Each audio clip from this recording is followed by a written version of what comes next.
to order at 6 o'clock. All right, if everybody could please rise for the pledge to the flag.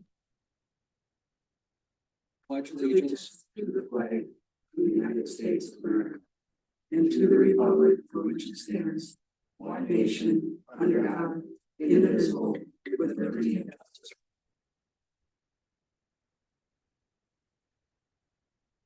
Right. And does somebody have a prayer? Lord, we thank you for the opportunity to gather as a team today. We invite your presence into this meeting and ask for your blessing of creativity, innovation, and collaboration among us.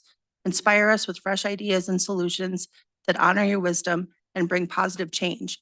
Father, grant us the grace to listen with empathy and understanding to one another's perspectives. May our words be filled with clarity and grace as we communicate openly and honestly. Guide us, Lord, in every decision we make, leading us along paths that align with your divine plan and purpose. May this meeting be fruitful and productive, strengthening our bond as a team and equipping us to achieve our shared goals. In Jesus' name, amen. Thank you. All right, before we go too far, I'd like to officially welcome Billy Larson. She is our new clerk. She's got 1 week plus a couple days under her belt, and I think she's doing fantastic, and that's all I've heard from staff. So welcome to the team. Thank you.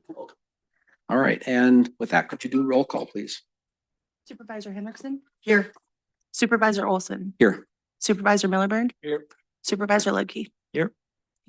Thank you. All right, now we have the consent agenda. Is there a motion to approve or any changes to the consent agenda? Anybody got any issues with the consent agenda? All right, I'll make a motion to accept the consent agenda as presented. Is there a second? Second.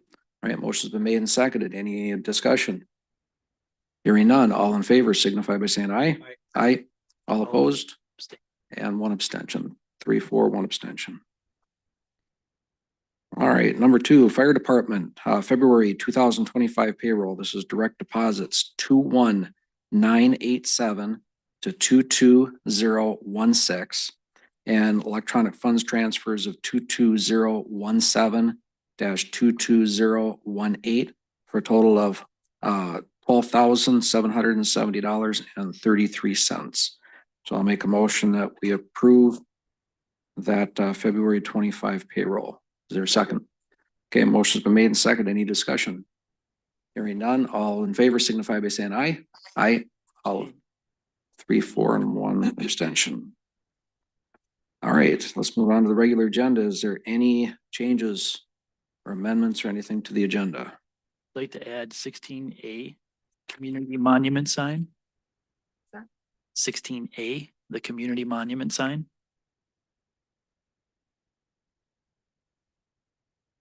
All right. Any others?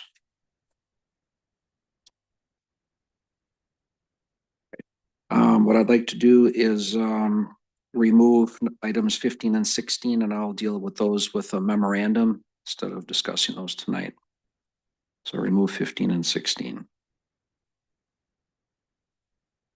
All right. Any other changes? All right, is there a motion to accept the agenda as amended? So moved. Second. All right, motion's been made and seconded. Any discussion? Hearing none, all in favor signify by saying aye. Aye. Motion passes 4. All right, number 4, we'll move on with Lake Center for a youth presentation. Come on up. Welcome.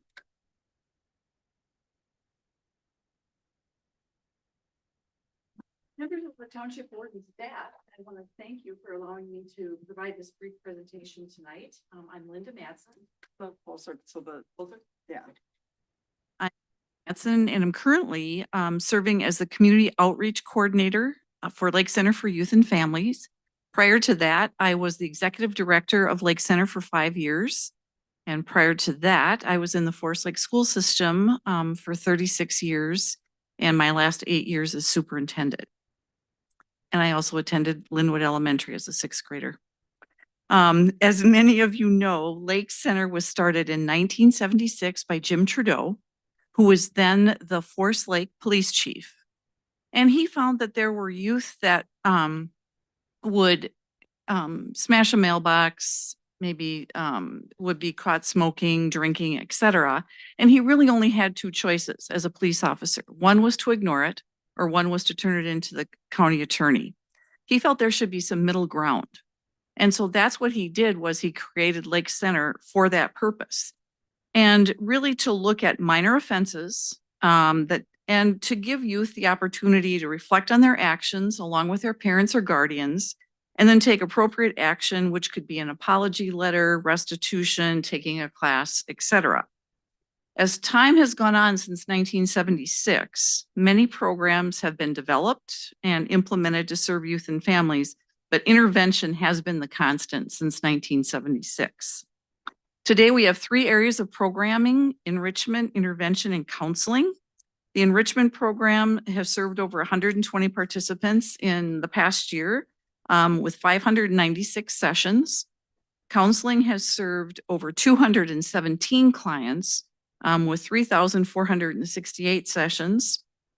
And intervention through Chisago and Washington counties has served over 185 clients in 258 sessions.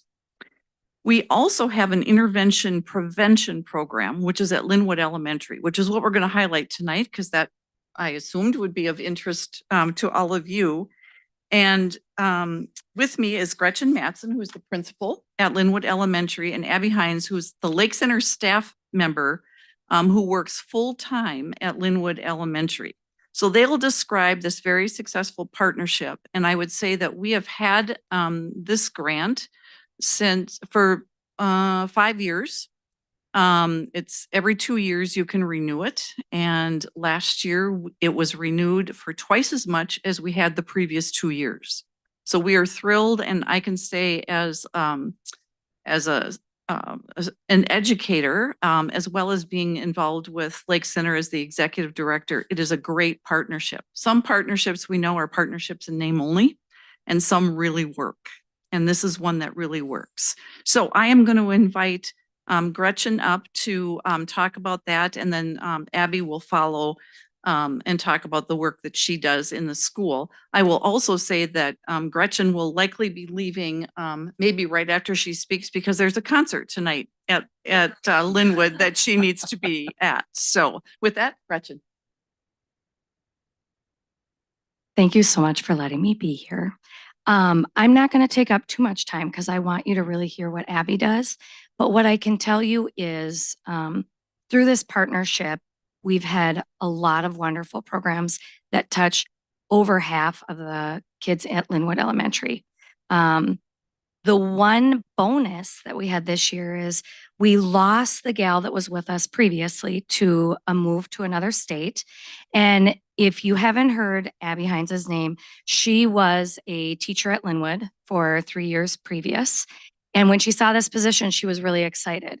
And so she came on as filling this position. And I will tell you, it's one of the best hires that we've ever had, because she has so many relationships with families and students already. And now she can continue that work with those families and those students. And they're already aware of who she is and the great work she does. So while her capacity is different, we're really excited to still have her at Linwood. And her job makes a huge difference. So I'm excited for you to just hear about her impact and just how important it is for her to be at Linwood. Hi, I'm Abby Hines. I see some familiar faces. So I'm here today to try and summarize the many things that kind of fall under my role. So like I said, I have a handout for you guys, and so I'll kind of go through that. So as mentioned before, this grant was created around 2020. Principal Matson and I work very closely. Obviously, I was an educator there the last 4 years, kindergarten and first grade. So I have the joy of knowing almost all of the kids up to 5th grade in our school. And I've learned the 6th graders really quick because I work with them a lot. So that's been really special. I think that's one of the highlights of this role is I know these kids, I've got to see them grow up. And so now I get to support them in a new capacity, not just academics. So that's been really special. So my official title is Enrichment Coordinator. And Principal Matson and I meet monthly to kind of evaluate the work that's being done, what needs are popping up around the school that I can help with, and we really adapt and modify as we go. The three main goals of the work that I do are responsible decision making, so helping students increase that, helping students increase their conflict resolution skills, and helping them to develop and maintain their relationships with positive, caring adults. So I try to be really the cheerleader in their life. If they're struggling in their class, I'm there to check in, say hi, try and help them reset their day. You can see me in all areas of the school at all times of the day. Really just try to make myself be known and be seen with those students. So some of the ways that we reach these goals with the work that's being done to kind of hit the responsible decision-making aspect of things, we do something really special called lunch clubs. So lunch clubs are specific to 5th and 6th grade students. Previously, they were just 6th, but we've expanded it down into 5th, which is really special. And currently, though they have changed over the years, but currently the ones that we have Healthy Hearts. So that just looks at like general overall health. So, screen time. When is screen time too much? How to limit that? We look at eating a balanced plate. So just kind of very generalized things. And at the beginning of the school year, the kids get like a survey and they get to look through these clubs and they pick the one they're most passionate about, because as we know with kids, if they're passionate about it, they're going to want to come and learn more. Other ones that we have are Career Club, and something really exciting that we just started this last month is the whole point of Career Club is to expose our students to possible future careers they're interested in. So they give me a list. I go through and try to pull all the important facts for them and talk with them about it. But it's always more powerful to hear from somebody in our community who's actually doing that role. So last month we had our first guest speaker, Kevin Kane, through the mHealth Fairview system, and he is an EMT. So he came to teach the kids about, what was his schooling like and what did he have to do to become, an EMT. And so that was super fun for them to have a guest speaker. Next month we'll be having a police officer, and then in May, we'll be having somebody from the Public Works Department come out. So that will be super cool. And I'm hoping to continue to expand that into next year and have more guest speakers. Another club that we have is Art Expression. So you may not know this, but Forest Lake Area Schools just got art classes last year officially. So that is really wonderful and amazing. So this is now kind of like an additional supplement to that. But before, this was kind of a really special time for those kids who are passionate about the arts to be able to expand upon that. We also do book clubs, and we discuss great books that, cover themes of friendships or stories that are really relatable to them. And then one of my favorite groups is the Internet Awesome one. And it just teaches kids basic internet awareness, internet safety, how to create a strong password, when to tell that scams are trying to get you, right? And so the kids just have really great connections to all of the things that we're learning, because this is an age of technology and they're on it and exploring it. So just as ways that are really nice to help and keep them safe. We do have something called Lunch Bunch, so different than Lunch Club. That really just aims for any students K4, so kindergarten through 4th grade. And those just kind of hit on generalized topics like showing respect, what to do when you have conflict with peers. What if you want to play with your friend at recess, but they don't want to play with you? How do you process through those big emotions, especially if you are a little kid? So those can really cover anything and everything.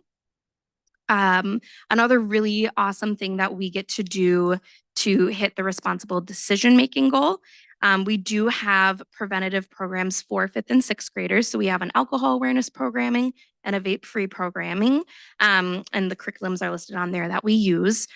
We just finished that this last month with the 5th and 6th grade students, and they just had wonderful thoughts, ideas, questions. We're really wanting to know, like, what are the health effects, if I'm using these underage and things like that. So that just was a really powerful opportunity for kids to ask questions and understand and be able to go home and have conversations with their families about that. So that's another really powerful piece that we do to help with the conflict resolution skills. With 6th grade, I do service learning projects. So some of the projects that we have done so far this year, we collected and ran a donation drive for kind of like water bottles, chips, little like self-care bags, and the kids wanted to give that to the nurses at the hospital. One of the students in that group has some, health difficulties, and so he's often over there, and so that's kind of how the idea sparked. So we kind of made self-care goodie bags that we're going to go and drop off and give to the nurses there. We've done projects to, honor the teachers at our school, first responders in our area. And really the service project is what the kids want. So they tell me an idea and I try to find a way to make it come to life. One of the art groups that we're doing currently, they wanted to create a class mascot for every class. So every class voted on an animal, and we're using our art skills to make those animals come to life. And then we'll kind of use those for some like team mascot and kind of positive behavior incentives and have like a little school competition. So in the past, the gal who was in the role before me, they've made tie blankets for animals in the shelter. They've donated hats and winter clothing to places in our community. So it is just a really powerful chance for the students to find something they're passionate about and give back and connect to their community. To also help with the conflict resolution skills, especially during the summertime, I push in at our summer school program and our SAC program. And so I get to do STEAM related activities. So those are very much focused on team building, trying out different ideas, figuring out what works and what doesn't. So the kids love those. And then I can also meet with students in small group who maybe need additional support working through big emotions or who maybe are struggling in friendships. I'll kind of create friendship groups, bring them in together, and just trying to make sure that every student at Linwood is, feeling like they belong, feeling connected, and provide supports that way. For the last piece that I have, again, for developing and maintaining positive relationships with caring adults, again, I really try to make myself seen wherever. I'm constantly waving hi, hugging, high-fiving kids, helping out in the cafeteria, popping out at recess. So just building that relationship, letting kids know that even if it's a tough day, I'm here with a smile, here to help, here to listen. And that kind of goes for the teachers as well, right? What support can I give you so that you can focus on the teaching if maybe a student's having a hard time, so I can kind of help walk them through that and calm down. A really great thing that we have at our school, we have, it's called Ranger groups. So they're like student-led support groups. And so my group that I run is called the Influence Rangers. And so we get to help out at school events. So our school has events like Turkey Bingo, Bunny Bingo. We have a spring fling celebration at the end of the year. And then we have they're called Pride ceremonies. That's like our acronym for being positive, respectful, and having integrity, dependable, and engaged. So that's like our acronym that we use at Linwood. And so once every 3 months, we have a family where we have a celebration where we invite families in and they get to have breakfast with their student and celebrate their child if they were nominated. So my students help with that, and they also help with the book fair, which every kid's dream is to help at the book fair. So it's pretty exciting. So really they are just out there to help their community and bring these events together, and it kind of teaches them some responsibility in those and just learning good social skills. They have to talk with parents that maybe they don't know and greet them and welcome them in. So that's been really fun. I did put on the back, I won't go through all of them, but some of the student quotes that I've collected throughout the program, there's some really special ones in there, and kids really value the time and the ability that they have to join in our activities. I think the special thing about the opportunities that we are offering at Linwood is it's not tied to their academics. It's not tied to their behavior. It's simply, we care about you as a person and we want you to explore what you want in your life and let you know that, right? You're valued and have those opportunities to explore their interests. So one of my favorite quotes on here is, I understand now that parents and teachers are not always the bad guys. And it's like, well, isn't that the truth, right? And so there's just some really great quotes here that just kind of pull in what this program is about. And I'm excited to continue the work. We're finding new ways to expand and pull more in. This last month, I took on the task of learning how to do maple syruping. So we tapped the trees in our school forest, collected the sap. Students got to learn about that process of how maple syrup is made.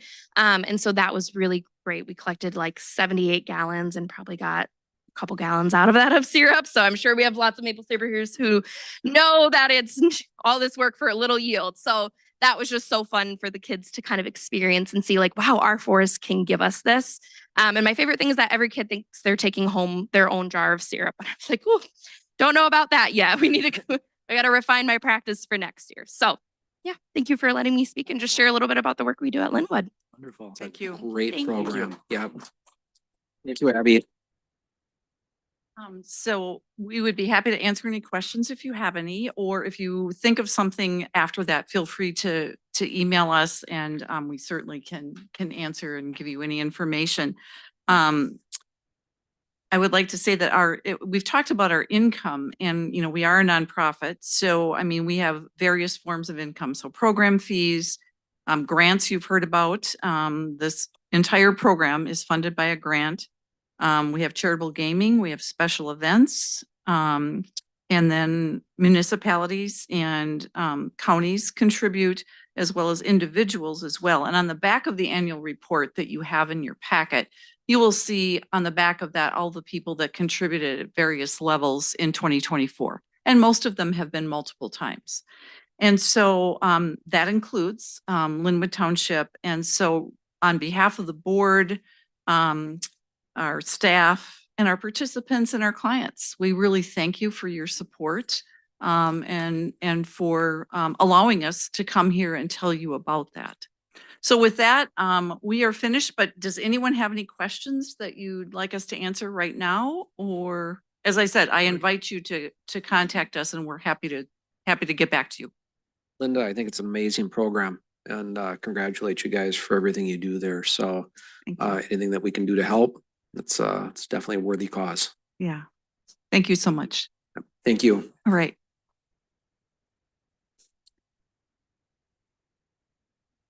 All right, on to planning and zoning. Is this you, Andy? Susan? Andy, Susan? Yes, have a couple things. You'll see a resolution 2025-04, which would be for approval of a preliminary plat that was submitted for Pa-Cheng and She Estates, parcel number PID 11332224-0001. The applicant has proposed a plat that will take the 36.42 acre parcel, proposed to be split into 3 lots of 8.75 acres, 12.86 acres, and 12.85 acres respectively. The applicant did submit and had a complete sketch plan application, which was approved by zoning staff prior to the submittal of the preliminary plat application. This would again result in 3 new single-family homes, which is in accordance with the township's comprehensive plan.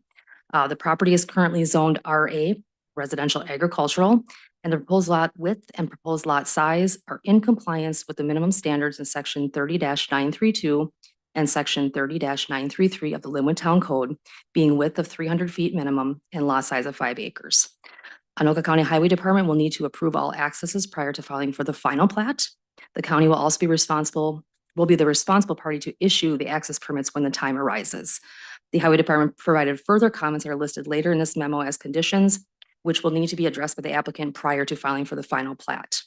The township engineer will need to approve the stormwater management plan, and the engineer has also provided comments and conditions that are listed later in this memo as conditions, which will again need to be addressed by the applicant prior to filing for the final plat. Parkland dedication fee of $4,000 will be paid upon approval of the final plat, and at its regular meeting on March 18th, 2025, following a correctly noticed public hearing, the Planning Commission unanimously voted to recommend approval of the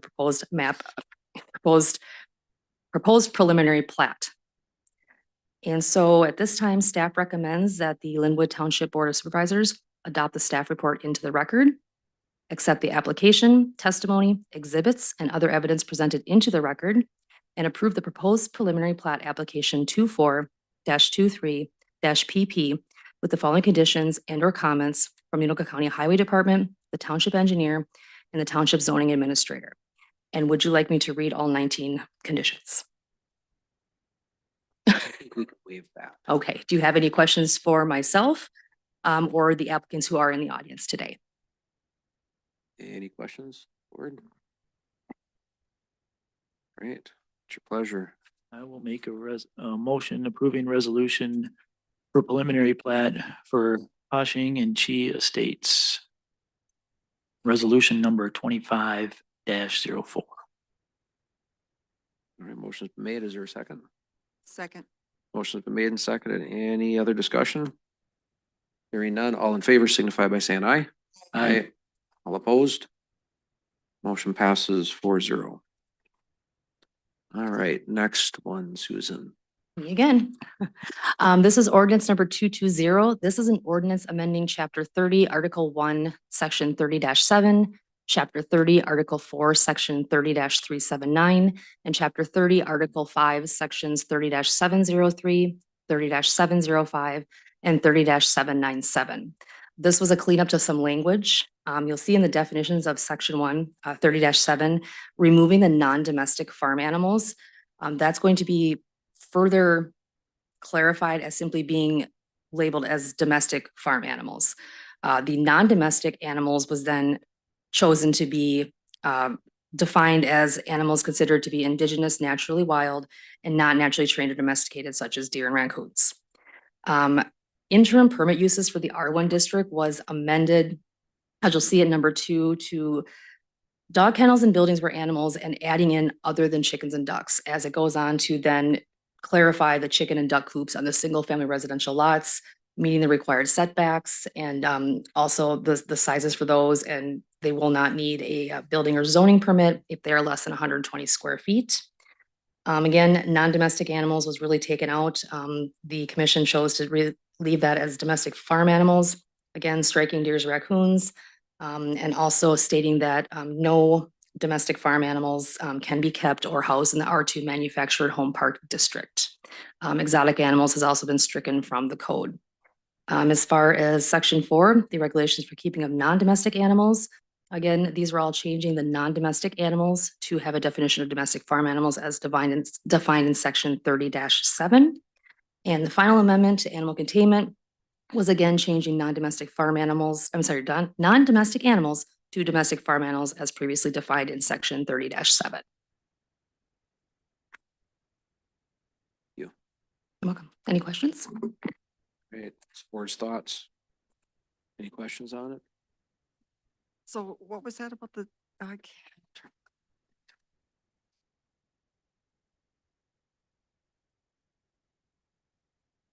In the R1 district, an interim use, dog kennels would be an interim use. So by adding the language other than chickens and ducks are kept, that's basically meaning to, in the R1 district, to have chickens and ducks, you don't need an interim use permit, as you do with dog kennels. Any other questions? All right, is there a motion? I'll make a motion approving ordinance number 220, an ordinance amending chapter 30, article 1, section 30-7, chapter 30, article 4, section 30-379, chapter 30, article 5, sections 30-703, 30-705, and 30-797. I'll second that motion. All right, motion been made and seconded. Any other discussion? Hearing none, all in favor signify by saying aye. Aye. Opposed, motion passes 4-0. Next up. Got a busy night. Busy night it is. Resolution 2025-05. This is simply a resolution to approve publishing a summary of the ordinance that was just read in the Forest Lake Times. I'll make a motion approving resolution number 25-05, resolution approving summary language for publication of ordinance amendments to chapter 30 of the Linwood Town Code. All right, I'll second. Motion been made and seconded. Any discussion? Hearing none, all in favor signify by saying aye. Aye. All opposed, motion carries. One more? That's it? Okay. All right. Thank you for that, Susan. All right. On to number 6, cemetery. Lisa, actually, there's a resident that would like to make a statement before I start. come on up, please. Make sure you state your Barbara name. Sletton, a Linwood resident. Good evening. I'm here on behalf of Gordon and Pat Bice to request an exception to be made for them to bury their son in Linwood Cemetery. Gordon and Pat live in Linwood and have paid taxes here for over 40 years. Last year, Gordon was honored for his many hours of volunteer service to our community. Pat also has contributed many hours of service at Family Fun Days and regularly picking up food donations and bringing them to the center. Their son grew up in Linwood, being confirmed here and graduating here before serving honorably in the Marines. Unfortunately, he deceased at an early age. I am requesting that he be allowed burial in Linwood Cemetery in accordance with the new rule that allows for cremains to be buried in one lot. If either Gordy or Pat were to die, they would each be eligible for a lot, but instead of 2 lots, they want to be buried in the same lot which their son would be buried. This would use only 1 lot, and they would not be eligible for any further lots in the cemetery. They could have a marker with the family name on it, and that could include their son's name as well as their own individual birth dates, with a space for their death at that time. I'm requesting that the board vote in favor of allowing this burial as an exception to requiring that either Pat or Gordon would have to die before their son could be buried. Please vote to allow this burial to occur. Thank you. Thank you for that. So I have not come up with a final deal, but I want to add to, we discussed it at the last cemetery meeting, but since they just changed it and we went over, it was a lot longer meeting than what it normally is. But I'm looking at adding something to it that in the regards of that a Linwood Township resident that has lived in the township prior to 1999, when they would have been allotted a lot. Unfortunately, they did not take advantage of that. But I definitely think that we should have something added to where a longtime resident like that, if they lose a child before that, they should be allotted a lot. I don't know, forgive me, I do not know who gave us the land. But I'm thinking if someone gave us the land for our residents to be able to do that, they would not want a parent to not be able to bury their child. Sorry. All right. Uh, All right, take a moment. So it's just hard for a parent to lose their child, and I don't think they should have to wait till one of them dies to do that. So we definitely need to fix the ordinance to where a parent can bury their child. So, Sorry, okay. Go ahead. Oh, go ahead, finish. but I would like to make a motion for tonight to bail for Pat and Gordy and other residents. I know there's more than just them that have not been able to bury their child. And most of them have been here, living here before 1999. They just didn't take advantage.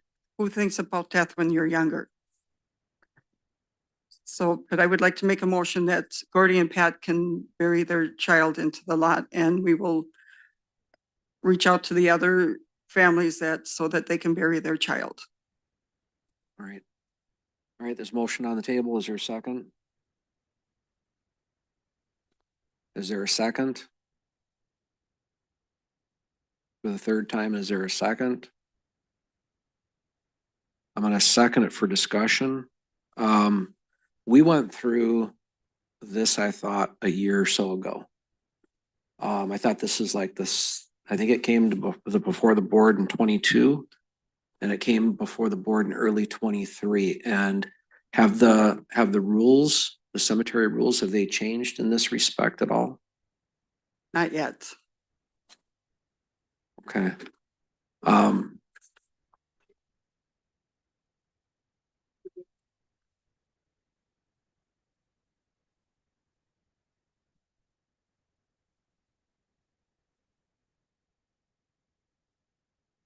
Right. Yeah. To me, on the surface, it makes sense, because like you said, they're only using 1 plot instead of 2. If the reason for not doing this, and I don't know what the reasons are, that's why I said I wanted to have it for discussion, is I don't know what the reasons for the rules written the way they are exist. But to me, on the surface, it makes sense. If you're only going to use 1 plot instead of 2, it doesn't matter whether you got 2 cremations there or 4 cremations, because I think our rules allow it 4 per plot, if I remember right. The previous rules, I didn't understand why they were not allowed. Yeah, I know there was a lot of discussion about this, or at least a fair amount of discussion, because I asked for a little bit better clarification on the rules back then. I don't know if it ever really happened or not, but what I'm wondering is if rather than circumventing the policy, if maybe the policy, if we need to go back, send that back to the cemetery to revisit and see if there's a way of adopting or changing that rule to accommodate what you're talking about. That would be the alternative that I would see to passing that for tonight. That's where I'm at. Wholeheartedly, you're taking up one space. The family side of things. I just don't want the township to get in a position where it's onesie twosie at a meeting randomly. And have the process defined. It helps staff process it when it comes through wholeheartedly. This one's come back around many different ways. Is there? Because this one's got just the flower. Is this an old is this the original regulations that we had in the packet? What's in the packet is what we are going to be requesting to send to the attorney for Oh, for the Uh, signage. the signage Gotcha, in the gotcha. cemetery, correct? It Okay. has nothing to do with the first one. Got a question we can maybe ask the coordinator who's in the audience, if he wants to speak on this subject. Only if he wants to speak on it. Greg, want to speak on this subject? Thank you.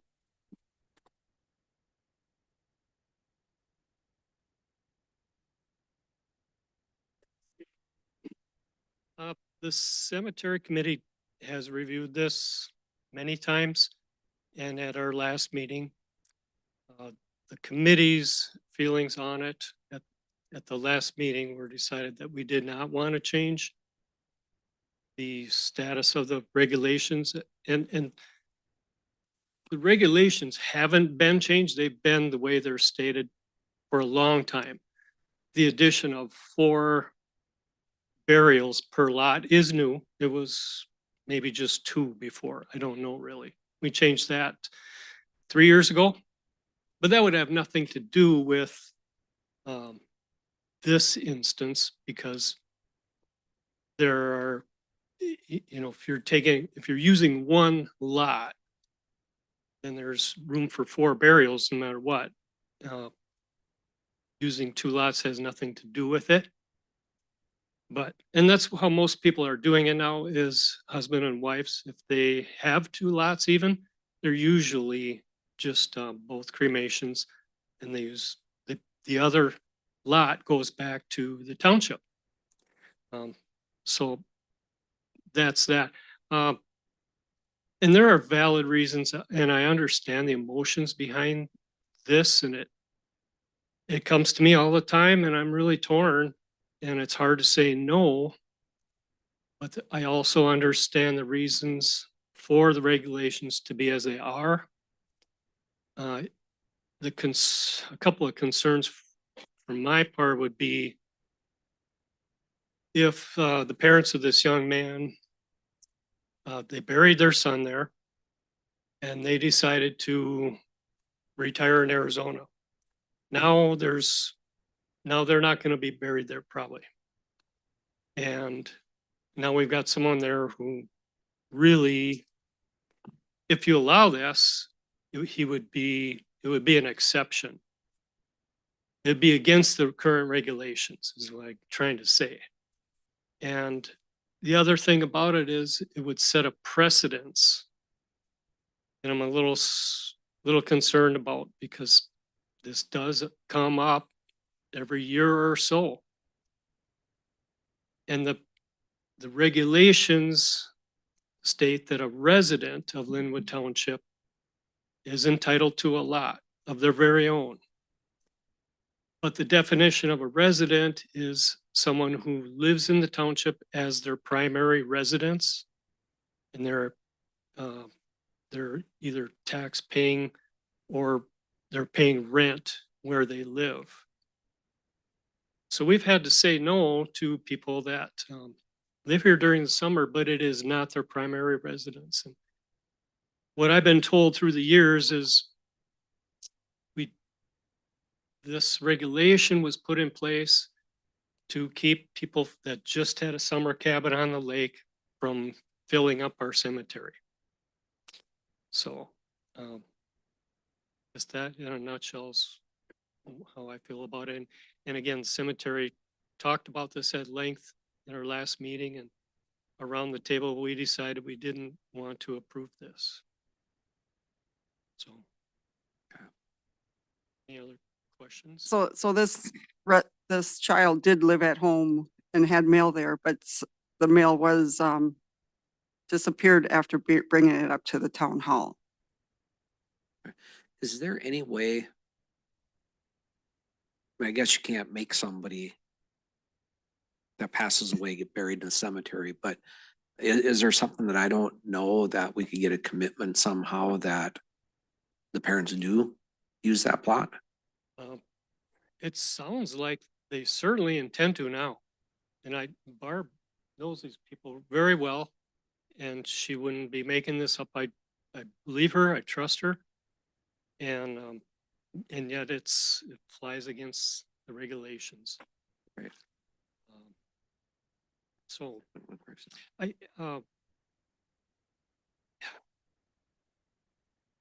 just in case you didn't know, the regs say that any person, any family member, excuse me, can be buried in a lot already occupied by someone in the lot. Yeah. With permission, excuse me, with written permission by someone who's authorized to do so, whoever that should be. That's hard to say who's authorized, but there's a connotation there that it would be a family member. So. Okay. Thanks, Craig. Any other questions for Craig? All right, yep. Okay, Craig, thank you. Come on up. Yeah, and then your name and address, please. Brian Langlois, 6360 232nd Avenue. I just so happened to be Gordy and Pat's next door neighbor and lived next to him for 38 years. Watched that kid grow up, watched him live in this area. He was in a treatment plan when he died. And to say that it seems confusing to me that the cemetery board is working as an entity over here on their own, where doesn't seem to be a lot of community input or influence on those decisions. It's more than logical to me that this kind of an exception should be made. He was a resident, he was born in that house, he lived there his entire childhood life and some of his adult life. And then his parents have been there for over 40 years. They have every intention of being buried in that cemetery. They would like to put their son in the ground before they pass away, not have to worry about it. We lost our son, and he's already buried there. Now, there are exceptions, and there should be exceptions. We're not asking for permission to bury somebody that never lived here or their family never lived here. We're talking about people that spent their lives here. And if this language that's written into these rules states it's as such that this can't be done, they need to be changed. There need to be written reasonable exceptions, and this would be one of those. How does this board influence that board to get a final decision made based on what the community wants, not a couple of members of this board? Address the board up here, please. So I'm a little concerned because this has been going on for a long time. He's been gone for several years, and this is troubling to them. Their health is failing, and ironically enough, they are living in Arizona during the winter months. But this is their primary residence. There's a lot of people as they age out, they find they have to move away. Now, you also stating that these people, because they must leave, must move for their health, they're no longer considered a person that lived in this community and no longer have a right to be buried there. I'd just like to have a little bit more clarification. Wait, you gotta come up, Craig. Otherwise the audience can't hear you.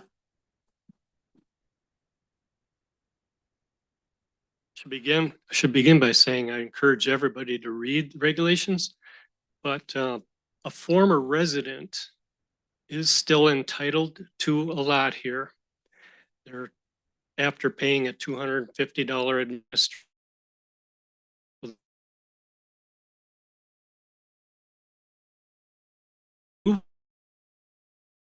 administrative fee. And that's right in the regs. Okay. So.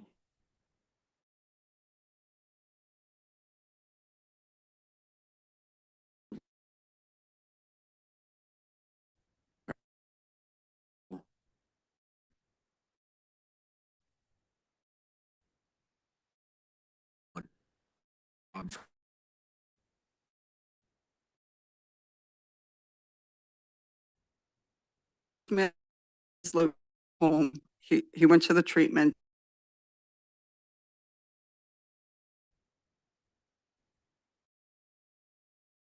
Home.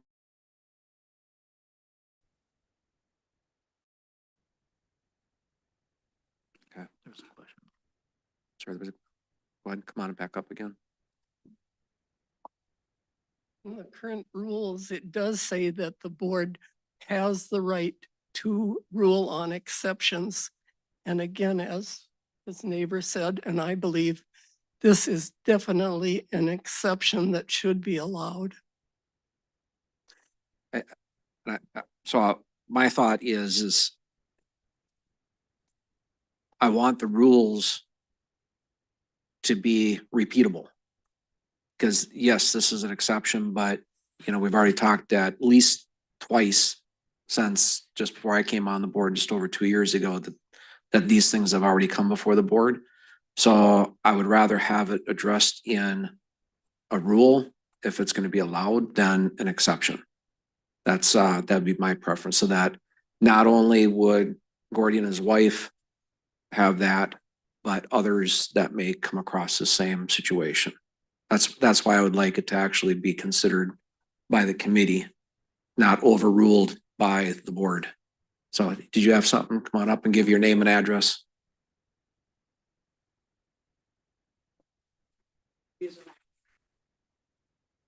Manley, 8075 Fawn Lake Drive Northeast. So he's an adult who lived in Linwood Township. Even if his parents died and moved to Arizona and were buried there, as an adult living in Linwood Township, he should be allowed to be buried in Linwood Township. Thank you. One more comment. Come on up. Name and address.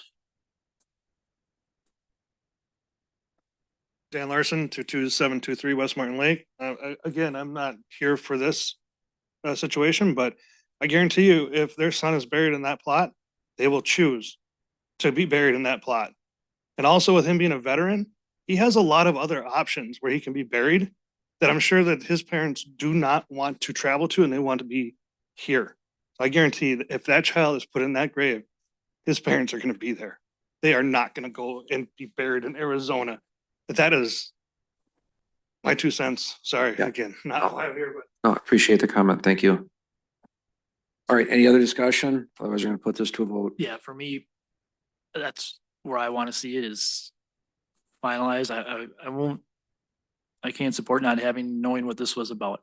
Lisa and I have had this discussion. She knows where I sit on it, but we in terms of having this come forth, that's where I'm at too. Let's get this forth and have the real discussion. I know that was a topic with the meeting time for the cemetery committee, so maybe that's a committee to look at that to make sure there's more involvement from the community as well, if that's trouble for people to get to as well, and have the discussion that needs to be had. So Yeah, because it's 10 in the morning where a lot of residents are at work. So yeah, for that, just not knowing what we were talking about tonight, I won't support an ad hoc change, but I fundamentally agree it needs to be looked at. All right. We'll vote on it. My last comment is that, and I hate to delay decisions, but I'd really like to end up resulting in tabling this and bringing it back later, like you said, for those purposes. So I will come up with a resolution. I will present it to the cemetery committee. Hopefully they will consider it. Yeah, and maybe even, like Andy said, figure out a way of getting public comment on it. Yeah, so, all right, let's put this motion to vote. All in favor signify by saying aye. All opposed? Aye. Opposed, okay, motion fails 3-1.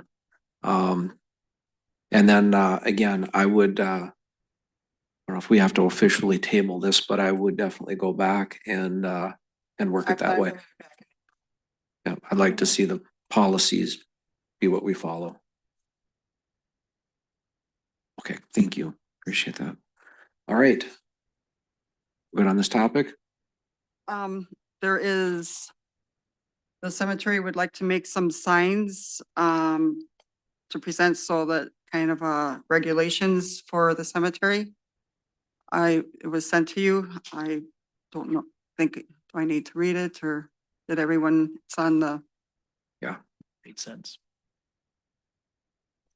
I don't, we are getting quotes now, I believe. Does the attorney have it right now? Oh, has it been sent? It has not been sent to the attorney, or it was, has it been sent to the? I, no. So So- this is being brought to the board to be able to look over the language in it. The board has a decision to send this to the attorney for approval, just to make sure that the language is proper, and what we're going to be posting in the cemetery, for, as far as for the visitors that do come to the cemetery. So it's not, we made signs or we're getting signs made. We're looking for the board to get approval on this verbiage to get signs made.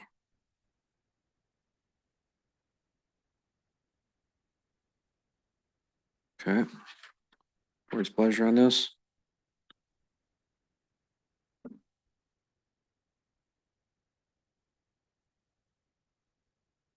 Yeah, I guess I'm fine delegating this to cemetery liaisons. You know, these kind of things can move forward. I think it would be good to have stuff out there. I know they did a full day last week doing a lot of cleanup, and it's a good thing to have that in place and just be able to share that with people as they come, so they know the expectations too. Whether something is personal in nature, to make sure they know that the conditions at which stuff will be removed, so. My understanding, the verbiage is coming straight out of the policy Yeah, that we have for the cemetery. I think it's just it's trying to get summary. it out there in the open, because not everybody carries the policy in their pocket when they're visiting their loved ones, so. So you're just looking for motion on the policy, not the actual signs themselves. Correct, and we, cemetery committee would be able to look at signs, whether it's gonna be some QR codes or metal signs, that state the regulations. I'll make a motion that the board accepts the cemetery regulations as documented. Second. Motion's been made and seconded. Any other discussion? Hearing none, all in favor signify by saying aye. Aye. All opposed, motion passes 4-0. All right, anything else with cemetery? That is it. Okay, and then the signs are the part that I think we're gonna end up having to have the attorney probably take a look at and make sure there's no liability. All right, sounds great. All right, that was a big topic. Thank you. Old business, employee handbook. Is that yours, Alyssa? So we've been working on the employee handbook. We first started in December of 2023.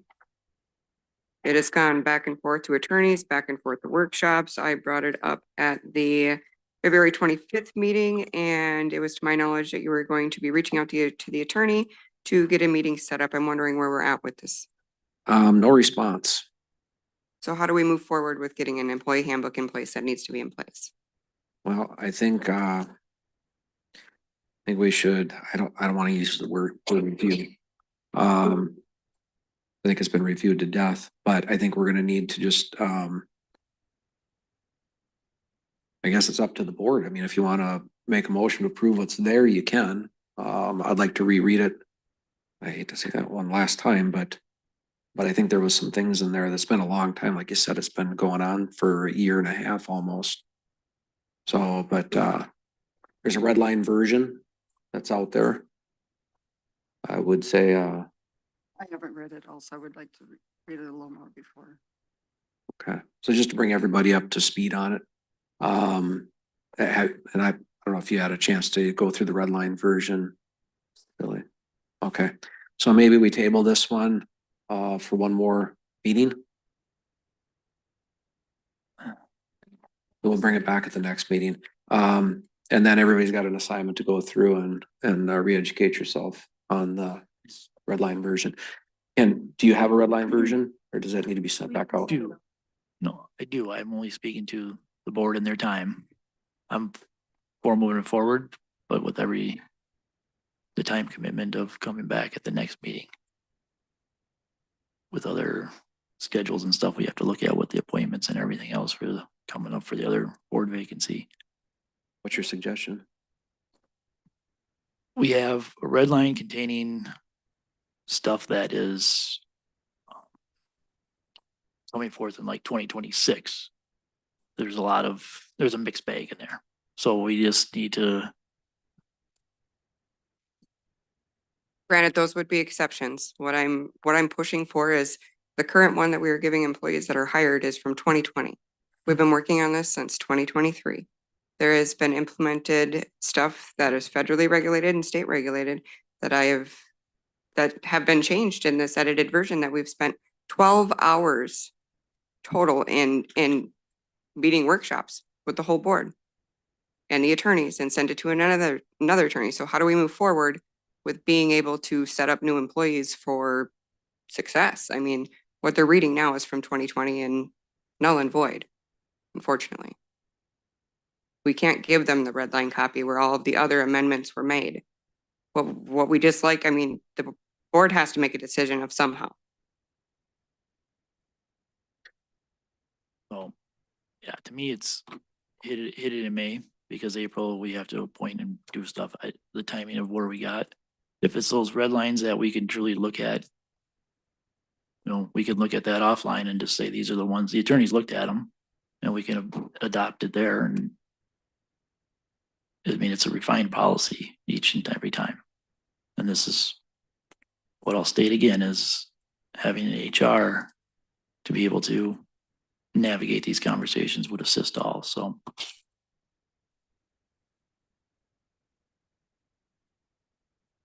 think I heard you say bring it back next meeting. sure, it's just gonna be a lot of stuff on everybody. Yep. All right, that sounds like Bob. That's fine. Okay, let's do that. Then we can put it to rest once and for all. Perfect. Thank you. All right, board vacancy. That's mine. Now that we have our new clerk in place, now we can start moving forward with appointing the open town board or supervisor seat, one that Mike Parker vacated. So now we did put out that we were looking for letters of interest a long time ago, but we never put a deadline on it because we didn't know how long this was going to take. So my question to the board is if we should put a deadline for final letters of interest, put a date on it, get them in here, and then if we're going to follow the same process that we did when we appointed for Tim Peterson's spot, then we can get moving down that path. And I would guess that in a month we might have a new supervisor picked. Just go 2 weeks. Yeah, I'm thinking give 2 weeks to get letters of interest in, and then the board will be able to review those. And then we should be able to take some sort of action before we get to that month. And then hopefully that person's taking their seat in a month. So is everybody okay with 2 weeks notice? Yes. Yes, 2 weeks and then set a date for interviews. Yep. Do we want to set that date now? Get it on the calendar since we're out far enough? I would, because then you can communicate that to notice it, and then also the applicants kind of know the next step rather than. Okay, grab your calendars. 2 weeks today is the 8th. Is that meant by the 8th? Is that right? Yes. The interviews. Who meets on the 15th? Is that P and Z? He's the 15th. Yes. But we can, Well, it'd be nice to get the interviews done, so the 22nd we can make the decision. Yes, Yes. Okay, absolutely. so let's find a week, let's find a day other than the 8th and 15th. 16th. we could do the 15th, Isn't that P and Z? but we don't have to do it. Are they at 7? We're at P and Z 6, is at 6. So we can do it in the senior center. Can do that. You could also do it on the 17th after the local Board of Appeals meeting. Which is normally really short. Just a thought, since you guys will all be here. Great. My only hesitation with that is we move that to its own night, just in case, because we had one, Right. that was the reason for moving it to a separate night. People are seeing a Yeah. huge 20-some% increase in property taxes, or might be bigger than we expect. And I'd hate to have anybody that's a applicant standing around waiting for our meeting to get done. We can do the 15th and just, Is everybody good with the 15th? Sure. 15th, 15th, 6 o'clock? 6 o'clock, sounds good.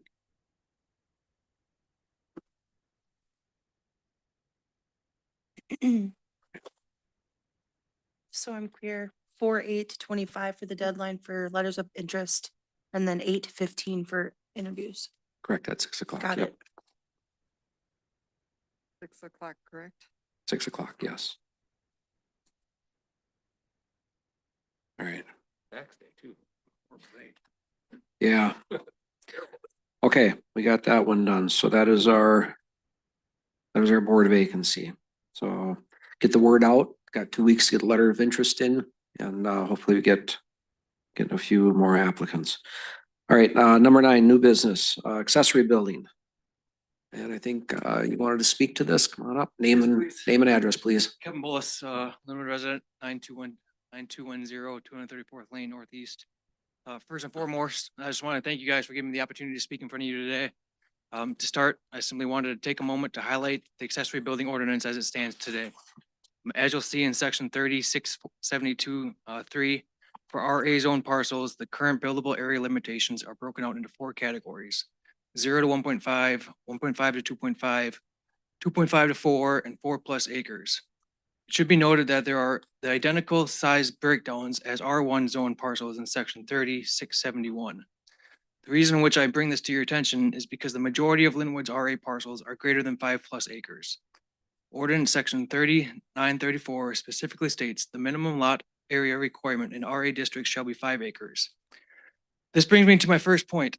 If RA lots have a minimum of 5-acre requirements, why do R1 and RA parcels have identical buildable area limitation categories? Shouldn't RA lots have the identical lot categories greater than 5 acres? Next, section 3672-2 specifically calls out lots of 6+ acres are allowed up to 3 accessory structures. However, per 3672-4, those 3 structures must cumulatively be under 3,600 square feet.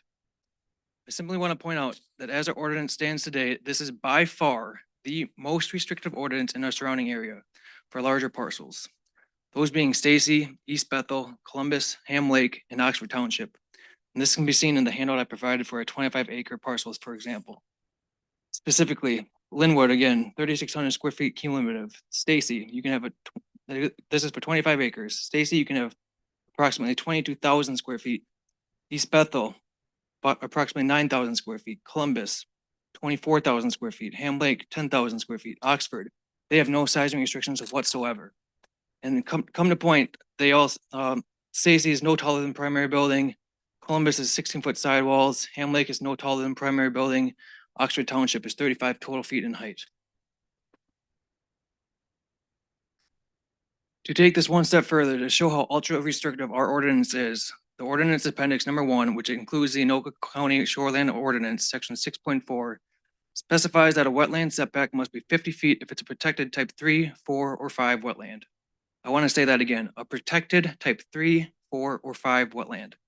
Otherwise, a setback of 16.5 feet from the buffer, it should be allowed. There's a lot to unpack there, but again, the reason I point this out is to show how restrictive our ordinance is, because Linwood Section 3547 simply puts a blanket 50-foot setback on all wetlands, regardless of the wetland type. So my question here would be, why does Linwood add an additional wetland setback if the county already has them established? That's enough on the existing ordinance. However, I do feel the context was necessary to educate those here today. With that said, the reason I and others in the audience are here today is to ask the town board to request zoning and planning to amend the ordinance for larger RA parcels, minimum of 6+ acres. I've now been to 102 different parcels with 6+ acres. Of those that have been home, I have obtained 63 different signatures of Linwood residents who agree with this proposal. To date, I've only had one resident say no to this. And their specific reason was, and I quote, "Accessory buildings are ugly and no one should be allowed to build them, period."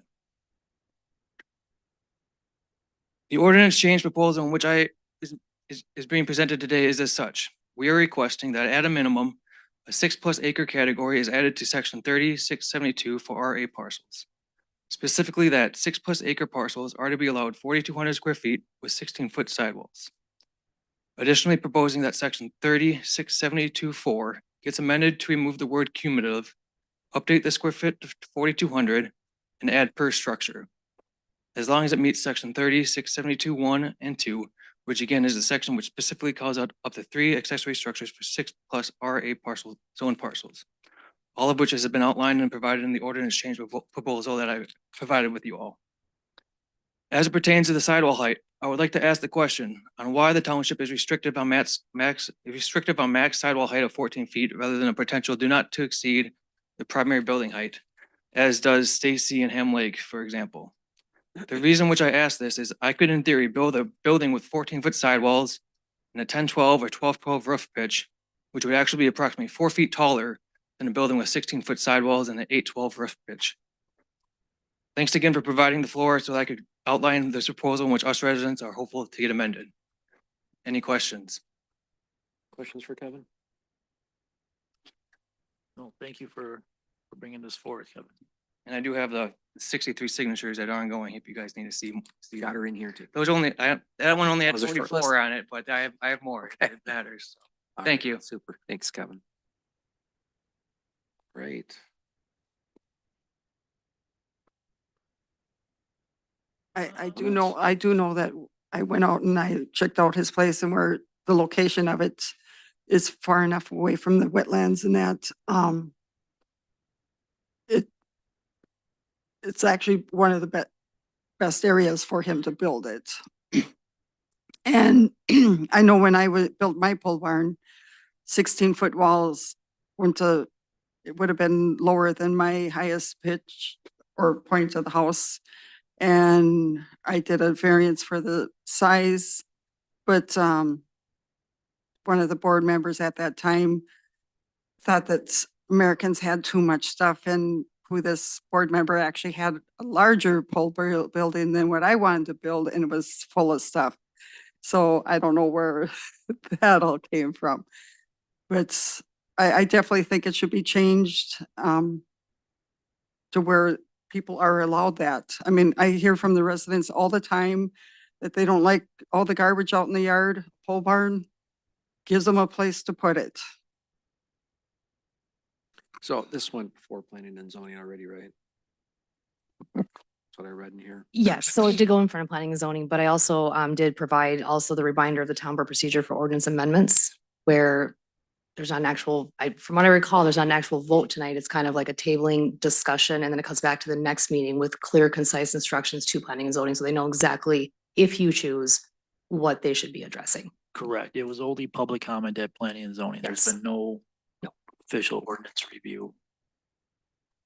Susan's worked with the individual on getting some of the information to them thus far, and that's where the impasse has come with enforcing our ordinance. So, I mean, based on, some of the discussion at P and Z and based on what this is and the conversation I had with Mr. Bullis explaining the process that was put in place with this is that, yes, at this point, there'd be a consensus thing of tabling it. So trying to avoid the back and forth, back and forth, back and forth. And if the consensus is that it's tabled, you can get information from staff and direct P and Z then to look at the accessory building ordinance.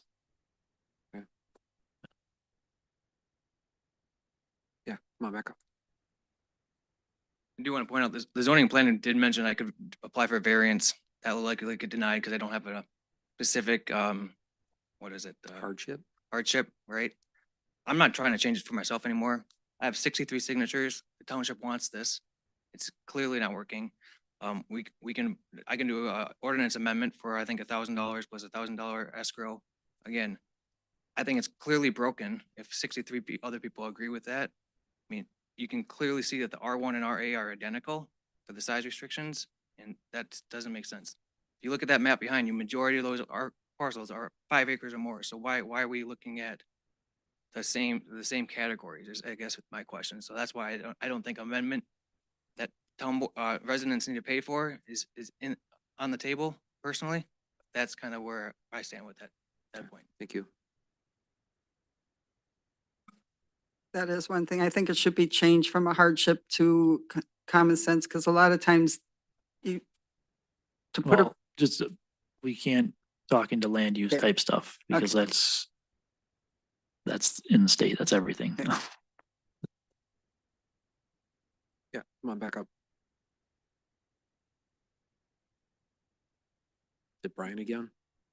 Brian Langley, 6360 232nd Avenue. Just to comment, I'm sure we've got the numbers somewhere. How many variances have been handed out for the 16-foot sidewalls? I personally was granted that variance for my building when I put it up. So, and you called me on the phone. So it is like a common sense change, just to bring this thing up to speed. Most people should know that you can't get an RV, a fifth wheel, inside a building with a 14-foot sidewall. So you need a 16-foot sidewall so you can put a 14-foot door on that building. And then you're able to drive your vehicles into there. And that's what these large buildings are mostly needed for a lot of people, including myself. So I just wanted to add that. All right, thank you. So yeah, so by table, it would allow those questions that you have to go to Susan and know more about the process of what it is. And then if the general consensus is based on number 3, then it would go forth to P and Z. Okay. What's your pleasure then? I would make a motion to table this until the next meeting to allow town board to reach out to staff for input and discussion. Great. Motion's been made. Second. I'll second it. Made and seconded. Any other discussion? Hearing none. All in favor signify by saying aye. Aye. Opposed, motion passes 4-0. All right, thank you. All right, property tax changes. Melissa? So this is more for informational. The special property tax refund, this is unlike the regular property tax refund. This refund has no income limit. A homeowner may qualify if all of these are true. They owned and occupied their home on January 2nd, 2024 and January 2nd, 2025. Their net property tax on their homestead increased by more than 12% from 2024 to 2025. The increase was at least $100 and the maximum refund is $1,000. Eligible residential homesteads year over year. So in 2022, only 2% of Linwood, 2% of the residents were eligible. 2023, 60% of homeowners were eligible for this. 2024, 9.5% are, and 2024, but 2024, 9.5% are, and 2020, I'm losing it. 2024 is 9.5. 2025 is 6.6. So the Minnesota Department of Revenue allows filing for refunds electronically, postmarked or dropped off by August 15th, 2025. The deadline to claim this year's tax refund is August 15th, 2026. Also new in 2025, renters will no longer file for a 2024 renter's property tax refund return. And formerly known as the M1 PR. Instead, the credit will be added to your income tax return. So, Good but information. homeowners will continue to file their regular M1 PR by August 15th. So. Oh, we got money back? Some, few. All right, thanks, Alyssa. All right, DNR controlled burn permission. The North Metro DNR Wildlife Office is planning to conduct a prescribed burn on the Gordy Mickelson's WMA this spring. They're hoping to include a portion of the school forest prairies as part of the burn. And they're requesting permission to do so. I've included the permission slip with this along with the color and detail of the map that they are proposing. If I'm not mistaken, this is good for 5 years. This permission request is good for 5 years. Because they have to do it weather dependent, so. And I know the fire chief had spoke with them that, you know, they need to notify them, so we can obviously notify school force and everything too. So. Okay. Did they do that burn last year too? Just behind that they did on the west side of the school forest? I don't remember them doing it. Yeah, they did. It's technically a different management area, because that's the Helen. Oh, Not- There's a delineation line as you get into East Bethel. I thought that wasn't when they burned and forgot to let us know about. So who's got school forest? Is it you? You know of any issues with it? So they did not meet in March. April is their next meeting. I was not there in February, which would have been my first meeting. Andy was there. Bob, do you know, you were, The only thing you gotta do is you just gotta make sure the school knows that they're doing it. And I'm sure the DNR is gonna do that. I don't think anything very about. So they've done this before then? Okay, But because we're the property owners, we're the ones that need to sign the permission slip. great. I'll make a motion that we go ahead and approve the DNR Wildlife Office to when they do their burn, to burn the portion of the school forest identified. Second. Motion's been made and seconded. Any other discussion? Hearing none, all in favor signify by saying aye. Aye, opposed. Motion passes 4-0. Great. Appointment of deputy clerk, Billy. I have asked Pam Matty to continue in the role as deputy clerk. She's been doing it or had been doing it for a while. She has agreed to do so. Her skills and her institutional knowledge are going to be very valuable to me as she continues in this role. So I request a motion to approve the appointment of Pam Matty to the deputy clerk position with a possible review of her current wage due to the increased responsibility. Right. Thoughts? I will make a motion to approve the appointment of Pam Matty to the deputy clerk position with a review of her current wage due to the increased responsibility. Second. Right, motion's been made and seconded. Any discussion? I think when we do the wage review, because she was deputy clerk before. So, I am unaware if she was given any sort of increase or per diem or anything like that. not only that, because I'm open to discussing that. But I don't know if she actually was ever allowed to do the full The full gamut of the position. So, position. Yes. so that's, you know, that's the one thing that I'd like to understand is that she's not gonna be restricted like she had been, but actually take on the full responsibilities. I will make sure that you guys have that, Perfect. so you can see what she will be doing. Okay. All right, motion's been made and seconded. Any other discussion? Hearing none, all in favor signify by saying aye. Aye. All opposed, motion passes 4-0. Thank you. All right, and communications, Andy and Billy. Do you want me to? You're first here. Go ahead.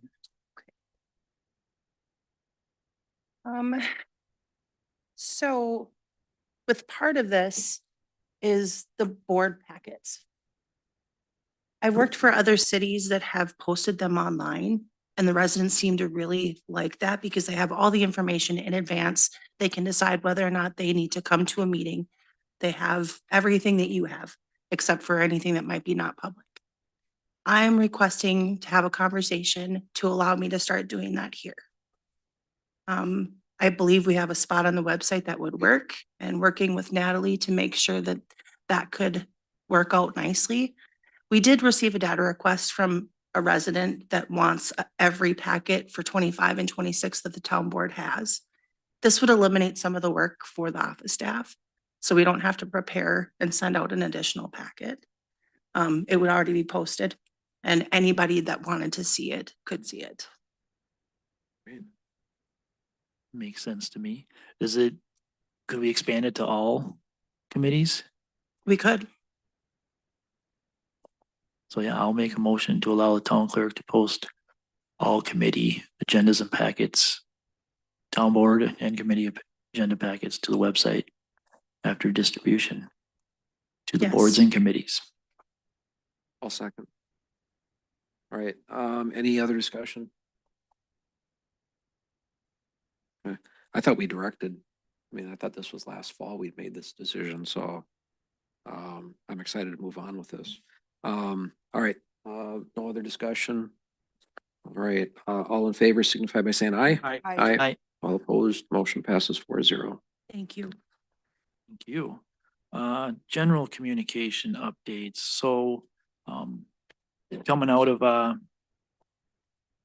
the annual meeting, some of the conversations and things, we've been working, getting estimates on the sound system in here that we'll look to bring forth as we look at budgeting here, but getting some upgrades for the audio and acoustics and presentation. It's challenging sometimes for staff, to say the least, with the what we got to pull around. So we're working on some of those items, and the newsletter is should be coming to your mailboxes shortly. Just wanted to make mention of that with some seasonal updates and information with some of the events coming up. And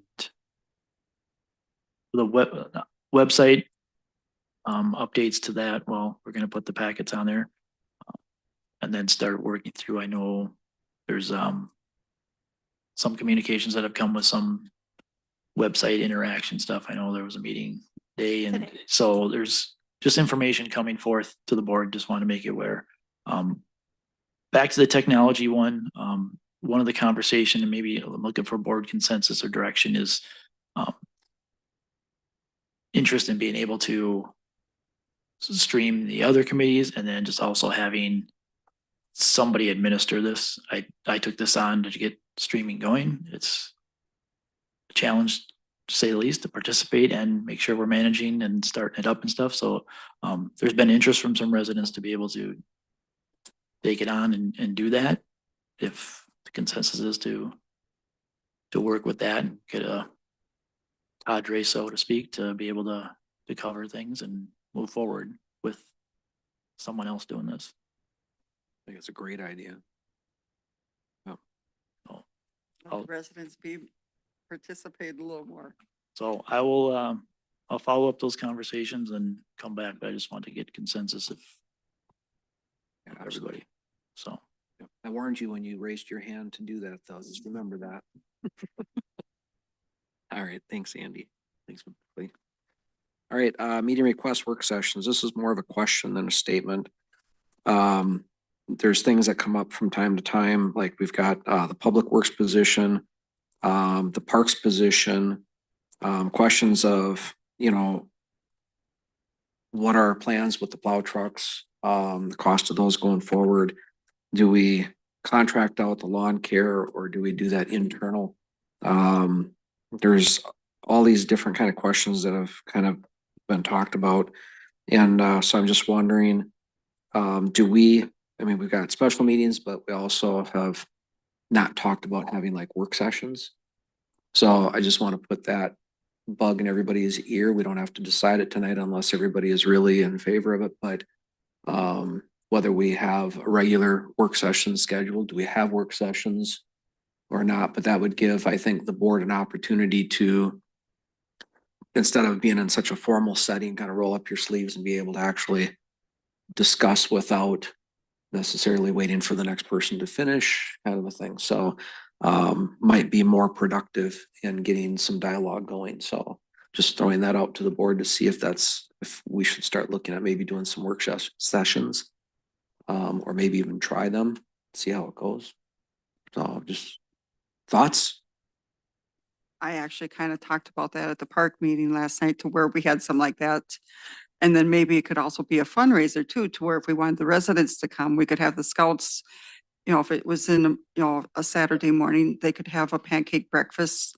The residents could come have the breakfast, make a donation to the parks or to Linwood Days or something. And then we could meet and, you feed them and they will come.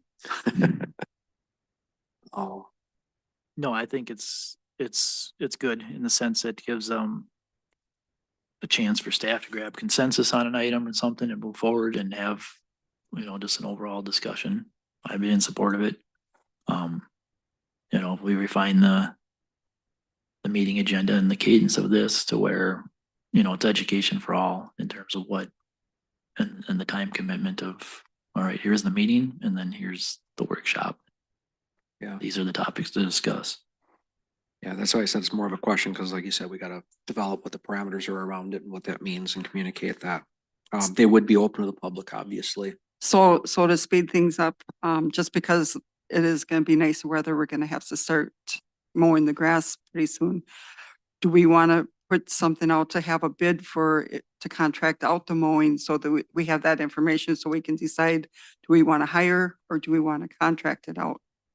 Funny you should ask that, because that's one that I think we need to schedule, is a meeting so that we can talk, because like I said, we've got lots of maintenance costs going on with the existing trucks. Bob's done a lot of work on getting some pricing on what, lease would be versus owning them. We've looked at contracting out a contractor to do blacktop roads. Those kind of things, I think, isn't appropriate because it could be a long discussion. It's not appropriate to have it here in a board meeting.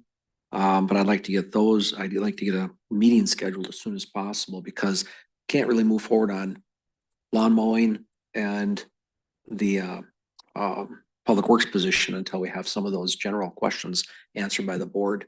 Can we put something out on a bid out, or what do you call it? To get, the contracting part, and then we can maybe meet at the beginning of April or the mid-April? Would it be possible? We got that meeting coming up next week, whatever it is, Board of Equalization. Could we maybe do a meeting right after that, so we're not coming in for multiple nights? That sounds good to me. Your thoughts? Because I think we really need to get some answers, because we got to move forward with this stuff as soon as possible. I'm thinking even sooner, in the sense of what goes on in the meeting and then what goes into a workshop. And my concern is timing for everyone. So to me, it'd still be a Tuesday night. Whether it's before or after, but we got all our boards posted already for this time, so it'd be, like I said, you either change your board start time and your workshop's limited, or you're limiting town board and your workshop goes after. Yeah, and I don't even care if this particular one is a workshop or a special meeting. I just think we need to have some dialogue and some decisions. Yeah. If we have a special meeting, well, workshops, I don't know if I don't think the intent is to make motions and Correct. decisions. So that's why I think this needs to be a special meeting, because that way we can take board action. But I think we need a special meeting for at least that. And I don't know if did you have another, is that what the special meeting was that you originally put on? Okay. So then that takes, because Bob had the same questions, I think, as I did. So that way we can get this taken care of. Is everybody okay with a special meeting? Grab your calendars. Is everybody okay with a special meeting following the local board of equalization? That's just so far out into April. Is it, well, let's pick a different one then. Fine with that.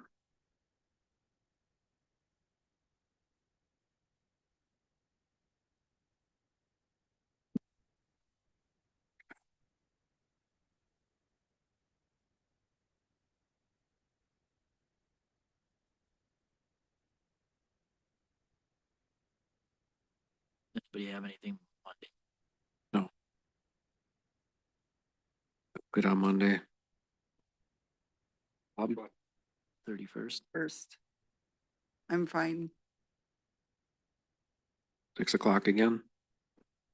Billy, does that work for you? Yeah, was that? It'll barely give you enough time? It'll give you the 5 days? Okay.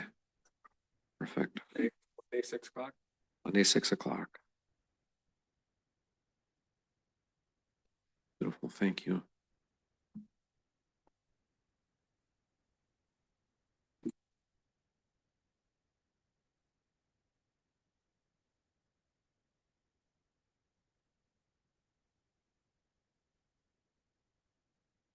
Great. All right, and then we'll just have to work on what a work session would look like. And then get it back to before the board and have everybody give input into it. All right, that was number 14. 15 and 16 we took off. 16A. Monument. So we have a request from the sign company that is building the Linwood Monument on 22 there. On the type of brick that we would like, or that the town board's pleasure would like on there. The school has already picked Nature Spirit. I just need to get the town board's approval on their finish. Yeah, I do too. So you need a motion to accept that. Yes.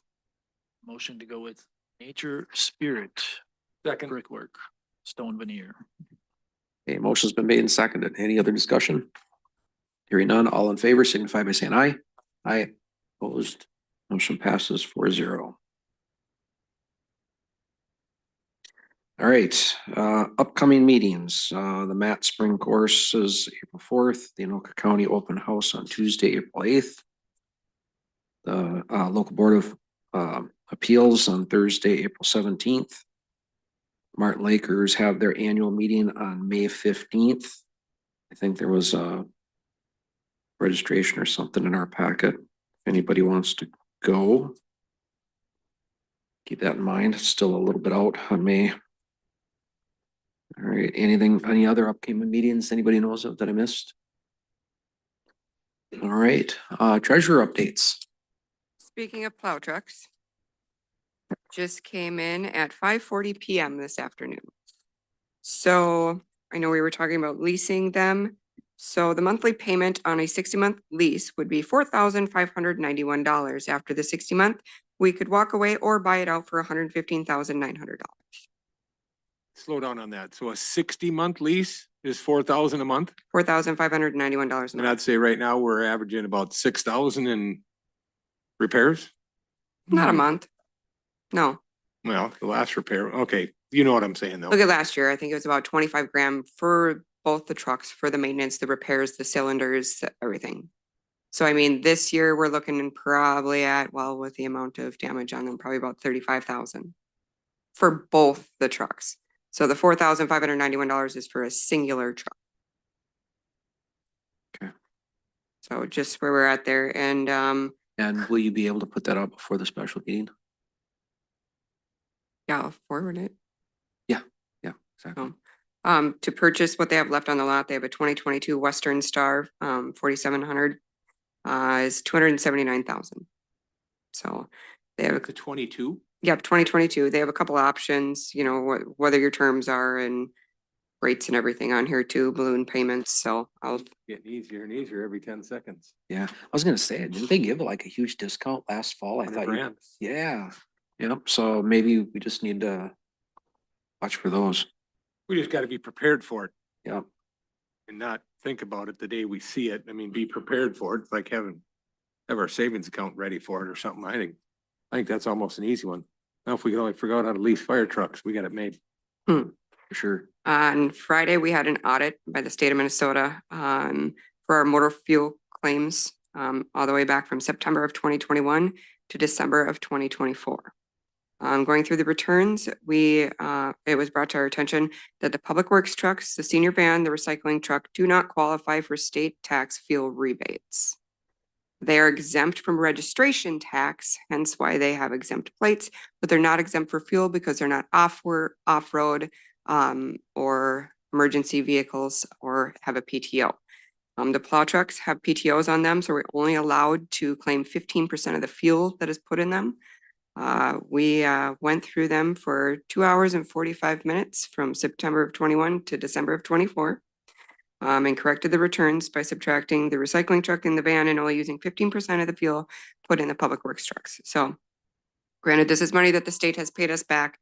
Now we're paying it back to them. So we will be receiving a bill from the state of Minnesota for the overpayments and the reimbursement, overpayments and reimbursements, and the form has been corrected for future state tax reimbursements to not include them in eligible items. So we went through them all. And then we went through all the PTOs, so we'll be getting a bill from the state of Minnesota from that. So, Anything else? I regret to inform the town board and the amazing residents of Linwood Township that I will be resigning my position as treasurer. As of April 9th, I am willing to help facilitate and do a smooth transition in any way I can during my remaining time. It's been a privilege to work alongside such talented staff here. If an exit interview is requested on my departure, I request that it be a special meeting with the whole board and open to the public. Sad to hear. Very sad. All right. Thank you, Alyssa. We'll add you in. Did you have anything this time or? Don't. Okay, all right. Too soon. Yep, I figured that, so. All right, is there anything else that needs to come before the board tonight? Come on up.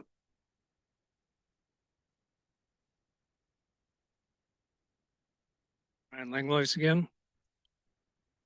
Having heard what was discussed about building and zoning changes and the discussion about the cemetery, can this board agree that sounded to me like they had 3 out of 4 for sure that said if it was written as an exception in the rules that you would allow this, that you could find your way to vote yes to allow for this exception to have Keith Bicey buried.